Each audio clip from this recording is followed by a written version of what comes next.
अच्छा, बिस्मिल्लाहिर्रहमानिर्रहीम। अस्सलाम वालेकुम। मेरा नाम मोहम्मद असदुल्ला है और मैं as a AI engineer work कर रहा हूँ और full stack development in relief me. इससे इससे पहले पास और मैं करंटली पीआईआईसी एंड यूआईटी में एआई ट्रेनर भी हूँ। इस पास एक्सपीरियंस मेरा अभी रहा है स्टैनफोर्ड यूनिवर्सिटी का एक प्रोजेक्ट था, वेरीफाई के नाम से, आप सबको पता होगा, जो कि कोविड पे काम कर रहे थे। रिलीफ मी भी बेसिकली एक वही टाइप का प्रोजेक्ट है जो कि कोविड पे है।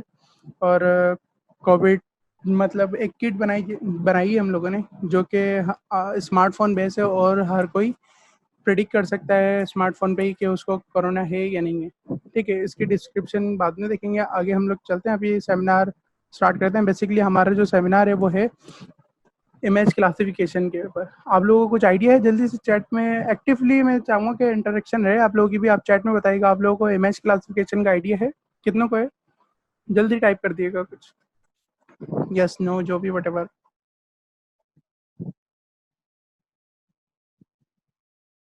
इमेज प्रोसेसिंग अलग है, जैसे आगे और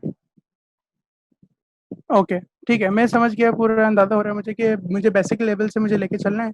तो आप फिक्र नहीं करें, अगर आपको किसी को भी आइडिया नहीं है कि डीप लर्निंग क्या होती है, इमेज क्लासिफिकेशन क्या होती है, किस तरह से ये वर्क करते हैं, तो हम लोग आज यही देखेंगे।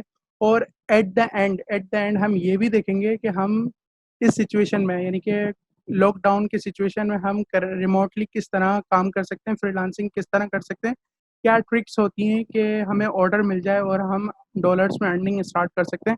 मैं ये एंड में 5 से 10 मिनट में मैं आपको फ्रीलांसिंग के हवाले से बताऊंगा इसी चीज़ की। ठीक है, तो लेट्स स्टार्ट करते हैं हम। सबसे पहले डीप लर्निंग हम देखते हैं। डीप लर्निंग किसके अम्ब्रेला के अंदर आ रहा है? मशीन लर्निंग के अम्ब्रेला में आ रहा है। और ये दोनों किसके अम्ब्रेला के अंदर आ रहे हैं? आर्टिफिशियल इंटेलिजेंस के अम्ब्रेला में आ रहे हैं। तो डीप लर्निंग पे जाने से पहले हमें थोड़ा सा मशीन लर्निंग के बारे में पता होना चाहिए कि मशीन लर्निंग बेसिकली क्या होती है। किसी को आइडिया है? यस और नो? किसी को आइडिया है machine learning? Okay, okay, good, great, no, yes yes yes yes yes, okay, great, yes, तकरीबन सबको आइडिया है। तो मैं बस बहुत फास्ट ही क्विक रिव्यू लेके चलूंगा। मशीन लर्निंग होता है क्या है? मशीन लर्निंग से पहले ट्रेडिशनल प्रोग्रामिंग क्या होती है, सबको पता है? जल्दी, किसी को पता है ट्रेड प्रोग्रामिंग क्या होती है? ट्रेडिशनल प्रोग्रामिंग बेसिकली ये होता था पहले कि हम डेटा देते थे और रूल्स डिफाइन कर देते थे इफ और एल्स की कंडीशन के थ्रू, और बताते थे कि ये अगर हो तो इसको ये बोल दो, और अगर ये ना हो तो ये ना हो। ठीक है, यानी कि इफ एल्स की सिंपल कंडीशन होती थी। तो और हमें फिर आउटपुट एक आंसर मिल जाया करता था, सिंपल। इसको एक प्रैक्टिकल एग्जांपल से ये इस तरह देख सकते हैं, जैसे किचन में अगर हमें चाय बनानी है, ठीक है, तो डेटा देंगे। डेटा क्या, हमारा मटेरियल होगा, चीनी पत्ती वगैरह, और उसके रूल्स बता देंगे कि भाई पहले पानी गर्म करना है और उसमें चीनी डालनी है, पत्ती डालनी है, रूल्स जो भी होते हैं चाय बनाने के, वो बता देंगे। आउटपुट पे हमें क्या मिल जाएगी? आंसर में हमें वो चाय मिल जाएगी। ये होता था ट्रेडिशनल प्रोग्रामिंग, जिसमें हमें रूल्स बताने पड़ते थे, रेसिपी बतानी पड़ती थी। ठीक है, लेकिन मशीन लर्निंग में क्या हुआ? मशीन लर्निंग में ये फायदा है कि हम सिर्फ डेटा दे दें कि चीनी पत्ती वगैरह दे देंगे, और आंसर कि भाई इस तरह की चाय चाहिए, और रूल्स खुद डिफाइन करेगा वो। उस आंसर यानी कि जो चाय बनी होगी ना, उसको खुद दिखेगा कि यार इसमें इलायची थी या नहीं थी। ये एक बहुत बेसिक से लेमैन की एग्जाम्पल है, समझने के लिए आसानी रहती है, इस तरह जल्दी समझ आ जाता है। ठीक है, मतलब मशीन लर्निंग डेटा लेता है और आंसर आउटपुट क्या आएगा, और उनकी मदद से सुपरवाइज लर्निंग या अनसुपरवाइज जो भी हम करवा रहे हैं, और उसकी मदद से वो आउटपुट रूल्स खुद से डिफाइन कर लेगा कि क्या रूल्स होंगे। अच्छा, फिर क्या हुआ? ये एआई का एक बड़ा बूम आया 1950 के बाद से। एआई एआई मशीन लर्निंग 1990 के बाद से। 1995 में जब पहला फर्स्ट डीप लर्निंग मॉडल बना, तो उसके बाद क्या हुआ? एआई विंटर आना शुरू हो गया। विंटर किसी चीज़ में कब आता है? या तो उसमें रिसर्च एंड डेवलपमेंट नहीं हो रही हो, या तो फंडिंग ना मिल रही हो। ठीक है, यहाँ पे हमें एआई विंटर इसलिए आया हमारे पास कि एक तो रिसर्च एंड डेवलपमेंट रुक गई। रिसर्च एंड डेवलपमेंट क्यों रुक गई? एक तो फंड आना बंद हो गया, और दूसरा ये कि हमारे पास डेटा इतना ज़्यादा अवेलेबल नहीं था उस वक्त। और दूसरी चीज़ ये थी कि हार्डवेयर अवेलेबल नहीं थे कि जो हाई मैट्रिक्स कैलकुलेशन कर सकें। तो फिर क्या हुआ? ये एआई विंटर आ गया, थोड़ा काम स्लो हो गया, बहुत रुक गया, बिल्कुल स्टॉप तो नहीं हुआ, स्लो हो गया बहुत। फिर क्या हुआ 2012 के अंदर जब एनवीडिया ने अपनी फर्स्ट सीरीज का हाई प्रोसेसिंग कैलकुलेशन का ग्राफिक्स कार्ड लॉन्च किया, तो उसके बाद डीप लर्निंग का बूम आ गया, एकदम से एआई एआई हो गया हर तरफ। क्यों हुआ? क्योंकि हमें हार्डवेयर मिल गया, और उस वक्त तक 2012 तक हमारे पास डेटा कलेक्शन हो चुकी थी, अच्छी खासा हमारे पास डेटा अवेलेबल था। तो जिसकी वजह से क्या हुआ, फिर अब एक बूम आ गया और अब हर कोई इसमें काम कर रहा होता है। तो डीप लर्निंग बेसिकली क्या है? डीप लर्निंग डीप लर्निंग में ज़्यादातर deep learning convolutional neural network is a class of deep neural network. ये क्लास होती है इसके अंदर डीप न्यूरल नेटवर्क की, जो कि कॉमनली यूज होता है। जो सीएनएन होता है हमारे पास, सीएनएन मतलब कन्वोल्यूशनल न्यूरल नेटवर्क, या तो इमेज डिटेक्शन या ऑब्जेक्ट डिटेक्शन वगैरह के लिए यूज होगा, इस चीज़ों के लिए, या फेस डिटेक्शन वगैरह के लिए यूज होता है हमारे पास। ठीक है। तो अब इसका हम देख लेते हैं। बेसिकली सीएनएन जो हम देख रहे हैं कि इतना उसका वो होता है कि ऑब्जेक्ट डिटेक्शन कर रहा है, इमेज क्लासिफिकेशन कर रहा है, बेसिकली काम किस तरह करता है। हम डीप में तो नहीं जाएंगे, लेकिन मैं कोशिश करूंगा कि मैं फिर भी डीप में बता दूं। हम इसका आर्किटेक्चर देख लेते हैं। इसका आर्किटेक्चर बेसिकली काम किस तरह कर रहा है, ये है इसका आर्किटेक्चर। ठीक है। ये मैं समझाता हूँ क्या चीज़ है। अभी आपको सामने दिख रही होंगी, दो लेयर दिख रही होंगी। ठीक है। दो लेयर नहीं है, बेसिकली ये दो क्लासेस दिख रही होंगी। एक फीचर लर्निंग दिख रहा होगा आपको, और एक, मैं हाईलाइट कर देता हूँ। ठीक है, ये रहा रेड। ओके। एक फीचर लर्निंग है और एक क्लासिफिकेशन है हमारे पास। सही है। ये जो इनपुट आ रहा है हमारे पास, ये एक इमेज है जो कि आ रही है मेरे पास एरे की शक्ल में, यानी कि एक मैट्रिक्स फॉर्म में बन के आ रही है, इस तरह नहीं आ रही है। अभी बेसिकली ये मॉडल किस चीज़ का है, मैं थोड़ा सा ये बताता हूँ। ये कार है, कार इनपुट दे रहे हैं, और आउटपुट पे देखें अगर हम, ये क्या प्रेडिक्ट कर रहे हैं, कार, ट्रक, वैन या बाईसाइकिल या रिक्शा, टैक्सी वगैरह क्या चीज़ है, वो आउटपुट पे हमें बताओ कि क्या चीज़ है ये। जब मैं इमेज दूं इसको, तो ये बताओ कि आउटपुट पे ये है क्या चीज़। ठीक है, ये हम करने जा रहे हैं। तो दो सीएनएन में दो लेयर होती हैं जो कॉमन यूज हो रही होती है। वो एक होती है कन्वोल्यूशनल लेयर, दूसरी पूलिंग लेयर। ठीक है। और फिर एक डेंस लेयर हम आखिर में यूज करते हैं इसके लिए। अब ये कन्वोल्यूशनल लेयर क्या होती है, पूलिंग लेयर क्या होती है, किस तरह से इसके अंदर कैलकुलेशन होती है, वो मैं आगे नेक्स्ट स्लाइड में बताऊंगा। अभी आर्किटेक्चर समझ लेते हैं बेसिकली हो क्या रहा है। Convolutional neural network, convolutional layer basically ये करता है, कन्वोल्यूशनल न्यूरल नेटवर्क बेसिकली ये करता है कि इस इमेज के अंदर से फीचर निकालेगा, कोई से भी फीचर निकाल लेगा, और एक अपना एक मैट्रिक्स बना लेगा। ये इसने मैट्रिक्स बना लिया।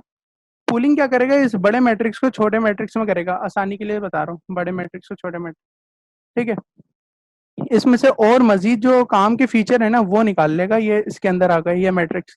इसी तरह और आप लेयर ऐड कर देंगे तो ये आगे चलता जाएगा। ठीक है। आखिर में डेंस लेयर हमने यूज की है, और उसके बाद फाइनल प्रिडिक्शन। प्रिडिक्शन किस बेसिस पे कर रहा है कि ये आखिर में फुली कनेक्टेड लेयर के अंदर स्कोर कैलकुलेट करके ले आता है। स्कोर या प्रोबेबिलिटी जिसे हम कह सकते हैं, प्रोबेबिलिटी लेके आ जाएगा ये। ठीक है, प्रोबेबिलिटी। और हमने आखिर में एक्टिवेशन फंक्शन बताया सॉफ्टमैक्स। सॉफ्टमैक्स क्या करता है बेसिकली, ये जो सबकी जो प्रिडिक्ट, ये जो सबके हर 10 क्लासों की जो लेके आ रहा है ना, सबकी प्रोबेबिलिटी जिसकी सबसे ज्यादा होगी ना, वो आखिर में बोल देगा ये चीज ये। अभी जैसे मैंने इनपुट दिया है कार इमेज। ठीक है। तो सबसे ज्यादा प्रोबेबिलिटी किसकी आएगी, कार की आएगी। तो ये बोल देगा हाँ भाई, ये आपके प्रोडक्ट जो है आपने दिखाया है वो कार है, वो इस तरह से डिटेक्ट कर लेगा। ठीक है। आगे चलते हैं। बेसिकली अब ये और सिंपल वे में देखें, इनपुट आया, कन्वोल्यूशनल लेयर में गया, पुलिंग में जाएगा, फिर कन्वोल्यूशन, पुलिंग, और फिर फुली कनेक्टेड लेयर है, और आखिर में एट द एंड प्रिडिक्शन है। ये सिंपल इसकी डायग्राम है, आर्किटेक्चर। एनिमेशन से समझते हैं बेसिकली पिक्सल वैल्यू में किस तरह कन्वर्ट होता है। हमें तो देखें, अगर हम यहाँ देखें, अगर हम इस लेयर के अंदर देखें, आखिरी में जो आ रही है हमारे पास लेयर, ये जो लेयर आ रही है, क्या हमें समझ आ रहा है? कुछ नहीं समझ आ रहा है कि क्या चीज़ है। जबकि इनपुट पे देखेंगे तो हमें समझ आ रहा है, 4 आ रहा है, 6 आ रहा है, कॉन्व में भी समझ आ रहा है। लेकिन और जब फीचर एक्सट्रैक्शन जब और करता जाएगा, मैक्स पुल में जब जाएगा, तो हमें नहीं समझ आ रहा है। लेकिन वो कंप्यूटर समझ रहा होगा कि यार ये चीज़ जो अब ये जो पिक्सल है, यानी कि बेसिकली इसके बैकएंड पे इसका मैट्रिक्स बन रहा होगा, पूरा एक पिक्सल के ऊपर नंबर का मैट्रिक्स बन रहा होगा, और फिर आखिर में आउटपुट बता रहा होगा ये जो आपका है, ये 1 है, 2 है, 9 0 में से 9 में से जो भी होगा वो आपको बता देगा। जब हम डिप्लॉयमेंट करेंगे आखिर में तो इस तरह से कुछ बता रहा होता है कि यार ये बेसबॉल है, ये पर्सन है, इतने परसेंट चांसेस है, ये बेसिकली ओफेंसिव की मदद से हुआ हुआ है, लेकिन मैंने आपको समझाने के लिए इमेज ले ली है। ये कार है, 99% कार है। डॉग है ये पर्सन है, ये डायरेक्ट उसने प्रेडिक्ट करके बताया है। अच्छा, जो मैं अभी कह रहा था कि कन्वोल्यूशनल और max pooling layer basically calculation किस तरह करती है, वो मैं दिखाता हूँ आपको कि किस तरह करती है।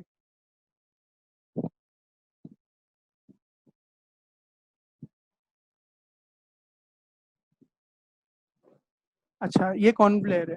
मेरे पास क्या है ये एक इमेज है मेरे पास। लेट सपोज ये जो मेरे पास इमेज है, ये है 5x5 का मैट्रिक्स बना हुआ है मेरे पास। ठीक है, 5x5 का मैट्रिक्स बना हुआ है मेरे पास। ये 1 1 1 0 0 0 1 1, ये जो पूरा है ना, ये मेरे पास है इमेज का मैट्रिक्स। और ये वाला जो मैट्रिक्स है मेरे पास 3x3 का, ये कॉन्वॉल्व होके आ रहा है, मतलब ये इसमें से फीचर एक्सट्रैक्ट कर लेगा। इस इमेज के अंदर से फीचर एक्सट्रैक्ट करके इसके अंदर ये डालेगा। ठीक है, अभी किस तरह से फीचर निकाल रहे हैं, किस तरह से फोर आया, मैं आपको समझाता हूँ। ये बेसिकली इमेज का जो मैट्रिक्स है वो मल्टीप्लाई होगा कर्नल मैट्रिक्स से। कर्नल मैट्रिक्स क्या है? 1 0 0 1 0 1 0, ये एक पूरा मैट्रिक्स है। ठीक है, ये इससे मल्टीप्लाई हो रहा है, तो ये आ जाएगा 1 1 वन प्लस 1 0 0 1 1 1 1 0 0 0 1 1 प्लस 0, और ये आखिर में 1, तो कितना आ गया? 4। ठीक है, ये इस तरह से कन्वॉल्व कर लेगा, इसके फीचर एक्सट्रैक्ट करके यहाँ पे ले आया, ये 4 आ गया। इसी तरह सिमिलरली ये भी ले आएगा, ये भी ले आएगा, ये भी ले आएगा। और वो किस तरह ला रहा है मैं अपनी प्रेजेंटेशन में स्लाइड्स में दिखाता हूँ आपको कि बेसिकली काम किस तरह कर रहा है।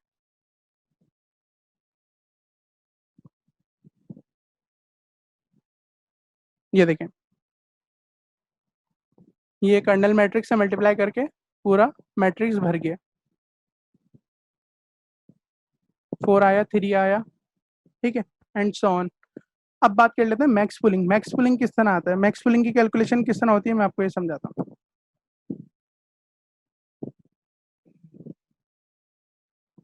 मैक्स पुलिंग क्या करता है, जो हमारे पास कॉन्वॉल्व होके जो मैट्रिक्स आया है ना, अब ये इसका इनपुट बन गया है। कॉन्वलेयर के लिए ये इनपुट बन गया है, कॉन्वलेयर। और इसके लिए इनपुट क्या था? इमेज मैट्रिक्स था। ठीक है, अब क्या होगा, ये इसके अंदर सबसे मैक्सिमम नंबर कौन सा है? 8 है, तो मैं 8 निकाल के यहाँ डाल दूंगा। अब 5 2 1 6 के अंदर मैक्सिमम क्या है? 6, तो मैं 6 निकाल के यहाँ डाल दूंगा। इसी तरह इसमें से मैक्सिमम कौन है, इनमें से चारों में से? 9 मैक्सिमम है, ये 9 आ गया। और इन चारों में से कौन मैक्सिमम है? 9, तो ये 9 आ गया।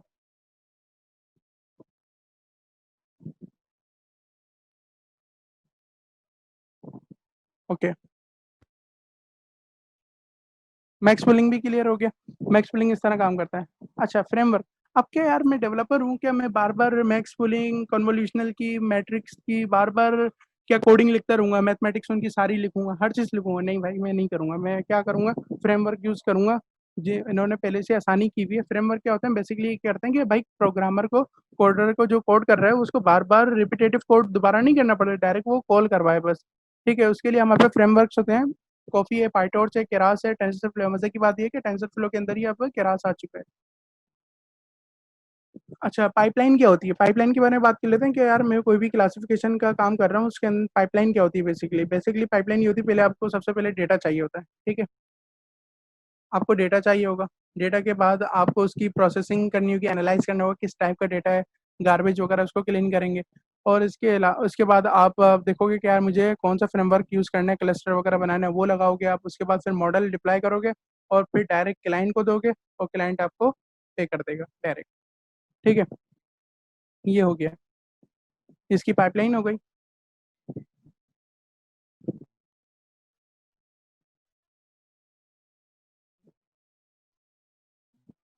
अच्छा, टेंसर फ्लो क्यों, वाई बेहतरीन मुझे इसकी बात लगती है ना, इसकी डॉक्यूमेंटेशन अच्छी लिखी हुई, ट्यूटोरियल अच्छे बने हुए हैं इसके। दूसरी बात है कि रिसर्च प्लस इंडस्ट्री है, स्पीड अच्छी है, गुड अच्छी है, परफॉर्मेंस परफॉर्मेंस बहुत ज़बरदस्त देता है। और सबसे बेहतरीन बात, पैरेलल एग्जीक्यूशन हो जाते हैं अक्रॉस मल्टीपल जीपीयूज।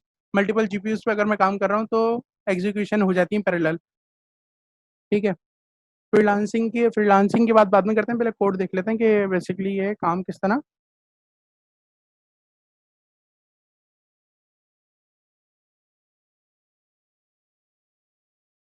कर रहा है।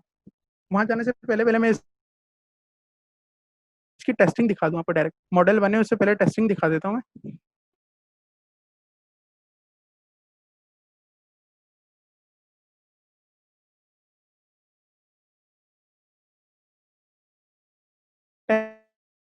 टेस्टिंग में मैंने क्या दिया, एक 001 image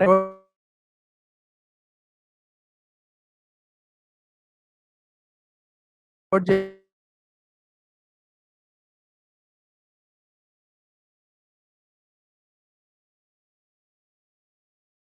JPEG is a cat, तो इसने सही प्रेडिक्ट कर लिया। ठीक, क्या चीज़ है। उसके बाद हम लोग क्वेश्चन आंसर की तरफ चल जाएंगे और फ्रीलांसिंग की तरफ चल जाएंगे। सबसे पहला काम वही जो हम बचपन से करते आ रहे हैं, लाइब्रेरीज को इंपोर्ट करवाते हैं। कैगल से मैंने डेटा सेट लिया है, वहाँ से इंपोर्ट करवाया और एक जिप फाइल थी, उसको जिप को एक्सट्रैक्ट किया। सबसे पहले तो जिप को एक्सट्रैक्ट किया, मुझे पता था कि टेम्प के अंदर होगा कैट और डॉग की दो क्लासेस होंगे।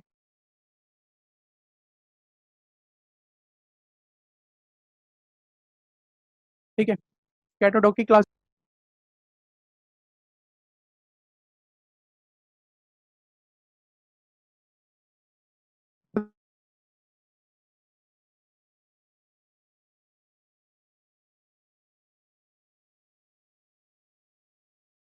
कौन प्लेयर आ गई या मैक्स पूलिंग आ गई।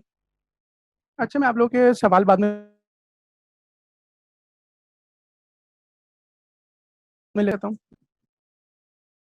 कौन प्लेयर आई, कौन प्लेयर जिस तरह मैं बता रहा था किस तरह कर्नल मैट्रिक्स से मल्टीप्लाई करता है, 3 बाई 3 का था और मैक्स पुलिंग 2 बाई 2 में कन्वर्ट करता है। ये लेयर ऐड की, फिर दोबारा मैंने मैक्स लेयर ऐड की। अच्छा, कितनी लेयर ऐड करेंगे ये हमें नहीं पता होता भाई, देखो हमें भी नहीं पता होता, करना ही होता है। एक बेसलाइन मॉडल बनता है। सबसे पहले बेसलाइन मॉडल बन गया, उसके बाद देखेंगे कि हम खड़े हुए कहाँ हैं, कि कितनी प्रिडिक्शन हम आ रही है हमारी और कितनी एक्यूरेसी आ रही है। अब एक्यूरेसी कम है, लेयर्स भी बढ़ा सकते हैं, कम भी कर सकते हैं। हाइपर पैरामीटर को ट्यून करेंगे तो एक्यूरेसी बढ़ जाएगी। ठीक है, आखिर में डेंस लेयर यूज किया हमने, एक्टिवेशन फंक्शन यूज किया हमने,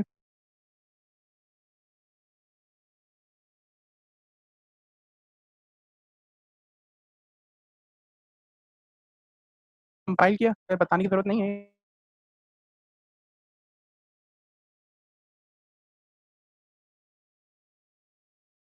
ठीक है, और कैट दो क्लासेस हैं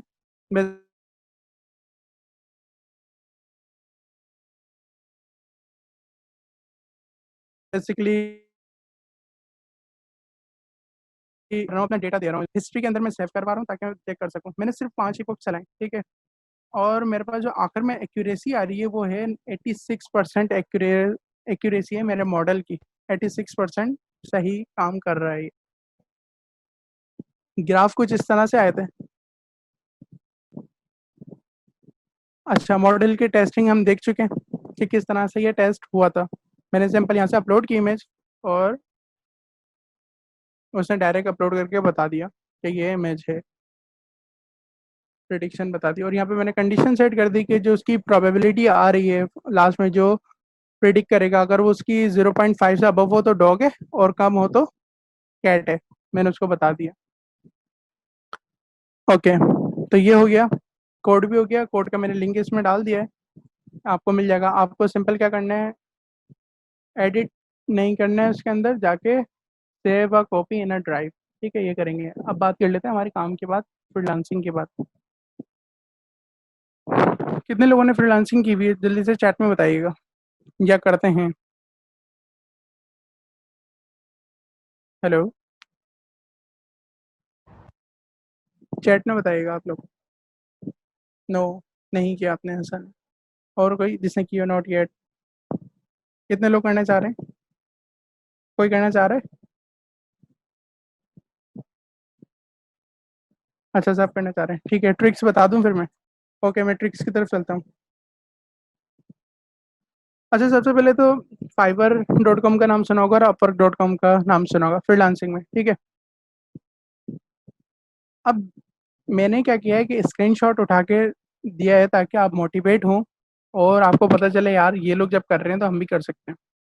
सही है, कोई बड़ी बात नहीं है। और देखें आप, ये लोग कितनी अर्निंग कर रहे हैं इनके, अगर देखें आप 30, ये जो साहब हैं ये क्या रेट चल रहे हैं इनके, 33 per hour dollar.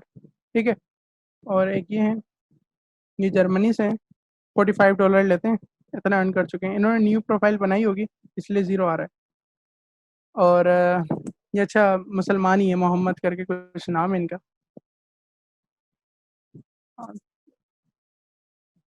Should startup please provide with the starter guideline. Okay okay, starter guideline किस चीज़ की दूँ मैं, आप बताएं। आल्सो टेल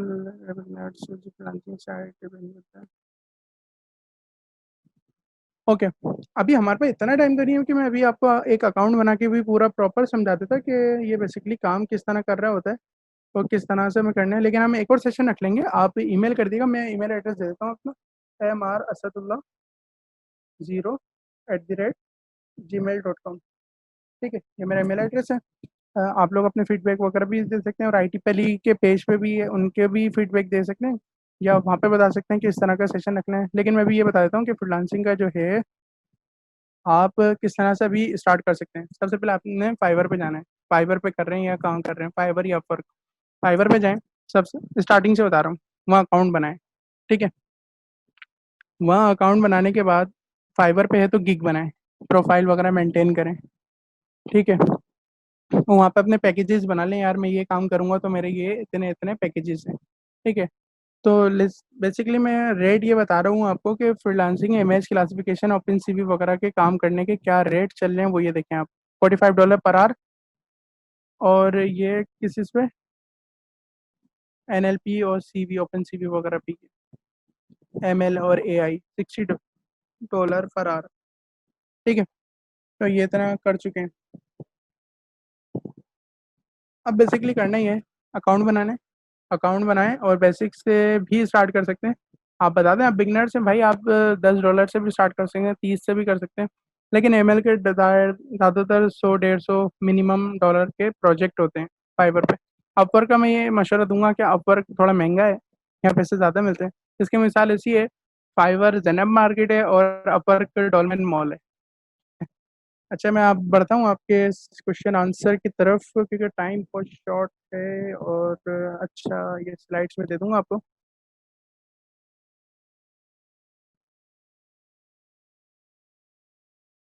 ओके, किसी का सवाल आ रहा था।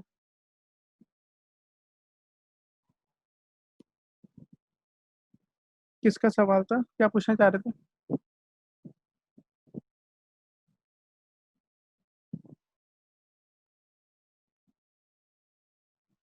कौन से आप अपलोड करना चाह रहे हैं, मेरे से मैं आपका माइक खोल देता हूँ, आप डायरेक्ट पूछ लें, कोई मसला नहीं है।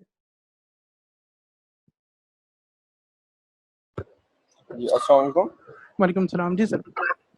जी मैं ये पूछना चाह रहा था कि हम लोग ज़्यादातर ये करते हैं कि हम पिक्चर की साइज़ छोटा करते हैं। इसका कोई स्पेसिफिक रीज़न तो यही होगा कि ज़्यादा से ज़्यादा पिक्चर अपलोड कर सकते हैं एक वक्त पे, मगर अगर मुझे पिक्चर का साइज़ सेम रखना है तो उसके लिए मैं भी यही सेम वो यूज़ करूँगा, क्या कहते हैं, अपेंडास या केरास का, या पूरा मैं वो कोडिंग डिफरेंट होगी। मेरा ये मेन सवाल है कि अगर फॉर देखो, एग्जांपल। मैं आपको दिखाता हूँ जो इनपुट साइज दे रहे हैं ना, वो यहाँ पे कोड में डिफाइन है कि आपको कितने बाय कितने का इमेज देना है। देखो, अगर मैं मॉडल का आर्किटेक्चर की तरफ चलूँ, मॉडल के आर्किटेक्चर में पता है इनपुट शेप डिफाइन की हुई है, 150 × 150 और थ्री क्या है बेसिकली, चैनल लेंथ है। चैनल की लेंथ के 8 GB जो होती है ना, चैनल बता रहा है कितने चैनल, सॉरी लेंथ गलत बोल रहा हूँ मैं, चैनल होते हैं ये 8 GB, तीन होते हैं ना इसलिए थ्री लिखा है। आप यहाँ पे 800 × 800 कर लो, 900 कर लो, 1000 कर लो, जितना करना है कर लो, कोई इशू नहीं है। वो तो जल्दी ट्रेनिंग हो जाए इसलिए कम रखते हैं।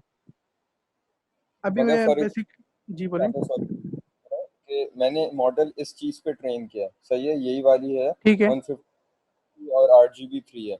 अब मैं उसको कोई और सी कोई मैक्स तस्वीर ला के दूँ तो उसको वो कर पाएगा? Would the image be classified by this?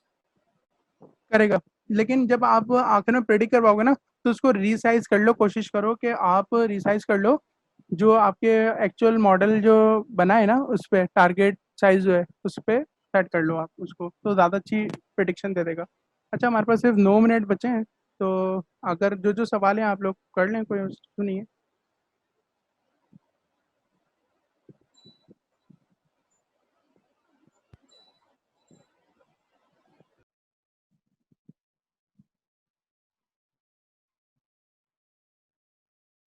अच्छा, सर्टिफिकेट के लिए आप काइंडली फॉर्म फिल कर दिएगा। एमआरआई इमेजेस की इनपुट डायमेंशन भी नॉर्मल पीएनजी जेपीईजी फाइल की तरह ही इंटर करेंगे। जी बिल्कुल सेम तरह से इंटर करेंगे, कोई इसका मसला नहीं है। सेम तरह से होगा, सिर्फ मॉडल भी सेम ही होगा।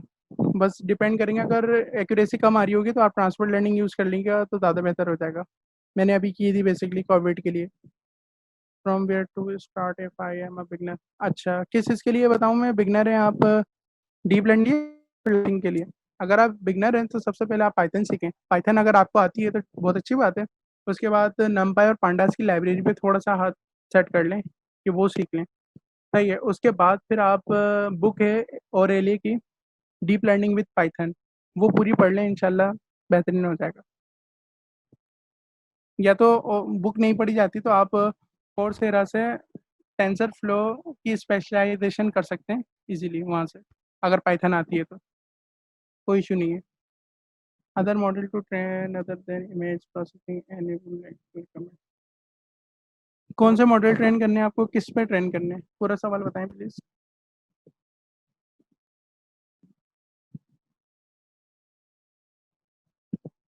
कोई सी भी इमेज हो। देखें, अगर इमेजेस के लिए करना है ना तो इमेजेस के लिए मैं प्रिफर करता हूँ ज़्यादातर सी एन एन बेस्ट है। अगर हाँ, जब भी एक्यूरेसी अच्छी नहीं आ रही होती है, मैं क्या करता हूँ, ट्रांसफर लर्निंग जब कर रहा होता है ना तो रेसनेट और इमेज नेट वगैरह के मॉडल, प्री ट्रेन मॉडल को इंपोर्ट करवा के फिर उससे ट्रांसफर लर्निंग करवाता हूँ तो मेरी एक्यूरेसी खुद ही बढ़ जाती है, तो अच्छा हो जाता है। मैं आपका सवाल सही नहीं समझा। Recommended course from Coursera. ठीक है, कोर्सेरा से आप अगर पाइथन आती है तो आप टेंसर फ्लो की स्पेशलाइजेशन कर लें। टेंसर फ्लो इन प्रैक्टिस के नाम से कोर्सेरा पे अवेलेबल है। ठीक है, 5 कोर्सेज हैं, वो कर लें। बेहतरीन, बेहतरीन है वो। जी, और कोई सवाल? हमारे पास शायद 3 मिनट है, नहीं 7 मिनट है अभी भी। ओके, सवाल फ्रीलांसिंग से रिलेटेड या कोई भी किसी से भी रिलेटेड।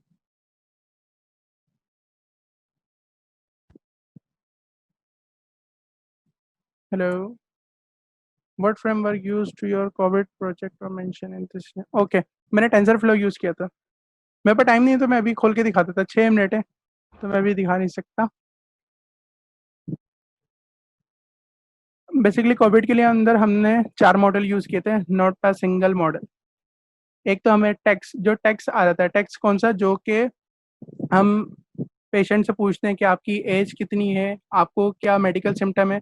मेडिकल सिम्टम वो वाले जो WHO ने अपनी साइट पे, वेबसाइट पे मेंशन किए हुए हैं कि ये होते हैं, वो हम सिम्टम पूछते हैं, मेडिकल हिस्ट्री पूछते हैं उसके बारे में। ठीक है, वो जो टेक्स्ट का डेटा आ रहा होता है, वो स्मोकर है या नहीं है, वो सारी टेक्स्ट आ रहे होते हैं, तो एक टेक्स्ट का मॉडल लगा हुआ है। ठीक है, और वो जो ट्रेन हुआ है वो पाकिस्तान के ही डेटा पे ट्रेन हुआ है, पाकिस्तान के कोविड पेशेंट पे हुआ है। ठीक है, जो कि डाउ से आया था हमारे पास। और इसके अलावा एक फिंगर का डेटा है। फिंगर क्या है? फिंगर का डेटा ये होता है, फिंगर पे आप जब कैमरा ऑन करके रखते हैं ना, लाइट ऑन करके, तो आपको रेड पार्ट दिखता है। ठीक है, उस रेड पार्ट की वीडियो है। तो उसमें क्या होता है, बेसिकली उससे हमने निकाली हार्ट रेट, कि कितनी हार्ट रेट आ रही है बंदे की।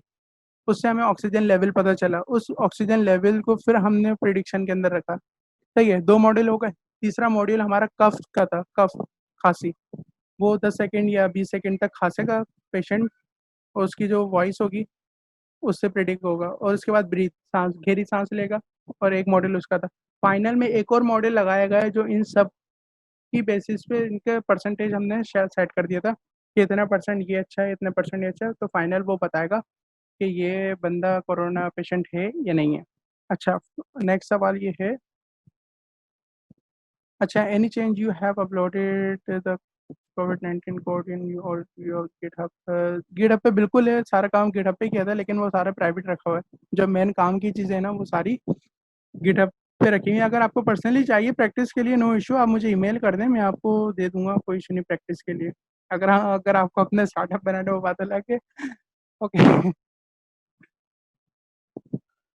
अच्छा, next question, freelancing as beginner, how much we can earn from this domain? भाई देखो, थोड़ा सा मेमन मेमन, सॉरी अगर कोई मेमन है, मेमन वाला दिमाग चलाओ। अगर काम नहीं भी आता ना, आप पकड़ लो, पाकिस्तान फ्रीलांस के नाम से फेसबुक पे ग्रुप है। आप सिर्फ काम डालो, ये काम करना है और इतने में पैसे दूंगा। आधे पैसे खुद बचाओ और आधे किसी और को दे दो। समझ रहे हो? अपनी कंपनी इस तरह से छोटी सी रन कर सकते हो। ज़रूरी नहीं है आपको सारा काम आता हो, ज़रूरी नहीं है, ठीक है? बिगिनर्स के लिए बता रहा हूँ, अगर आता है तो बहुत अच्छी बात है, लेकिन सीखने के लिए बता रहा हूँ, बहुत से लोग इंटर्नशिप वगैरह ढूँढ रहे होते हैं, तो उससे बेहतर है कि आप फ्रीलांसिंग करें और वहाँ से आपको एक तो पेड टास्क भी मिल जाएँगे, आपकी प्रैक्टिस भी हो जाएगी।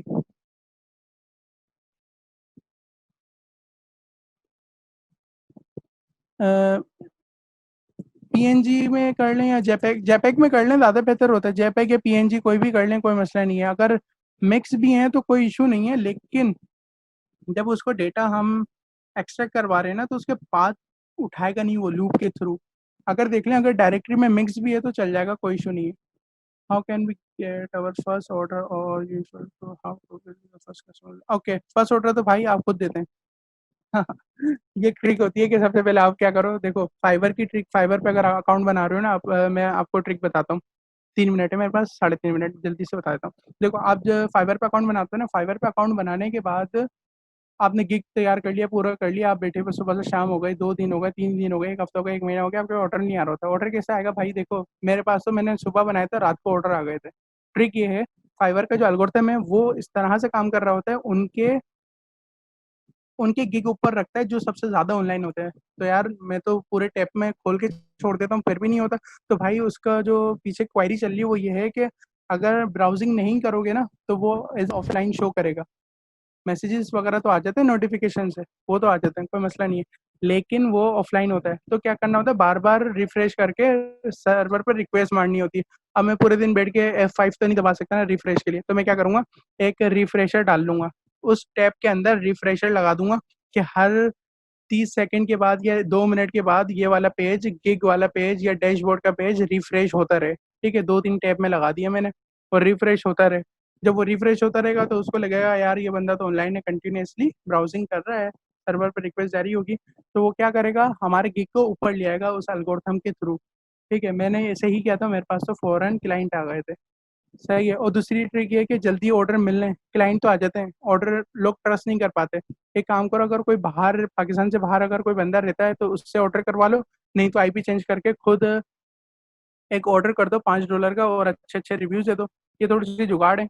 और डायरेक्ट ऑर्डर नहीं करना, सिर्फ ये करना कि प्रॉपर जाना, सर्च करना, अपने गिग को सर्च करना, सर्च करके प्रॉपर चैट करना, चैट करके मतलब आसान अल्फाज में बोलूँ तो लंबी करना। सही है। लंबी करने के बाद उस पे फिर उसकी डॉक्यूमेंटेशन भी करवाना है, मतलब खुद ही दोनों तरफ बात कर रहे हो कि डॉक्यूमेंटेशन भी होगी, यानी कि सारी चीज़ें, क्योंकि ऑब्जर्व कर रहे होते हैं भाई ये लोग। सारी हो जाएगी, फिर आप रिव्यूज दोगे, फिर अच्छे भी लगोगे, आपका गिग खुद ब खुद ऊपर आ जाएगा। हमारे पास सिर्फ 1.5 मिनट रह गया है, तकरीबन 1.25 minute. Okay, thank you for advice, तो जजाकल्ला। 2 मिनट रह गए, बिल्कुल बिल्कुल मुझे पता है। ओके, ठीक है, एंड करें। थैंक यू सो मच, आप लोग आए सर्टिफिकेट के लिए, वो फॉर्म का लिंक दिया हुआ है, वो फिल कर दिएगा। आपको आज का सेशन कैसा लगा आप मुझे ईमेल पे भी बता सकते हैं, आईटी पली को भी बता सकते हैं, और फीडबैक में भी बता सकते हैं। ठीक है, इस तरह के सेशन होने चाहिए, और क्या होना चाहिए। ठीक है, सब कुछ ओके। अल्लाह हाफिज़। अल्लाह हाफिज़। Thank you.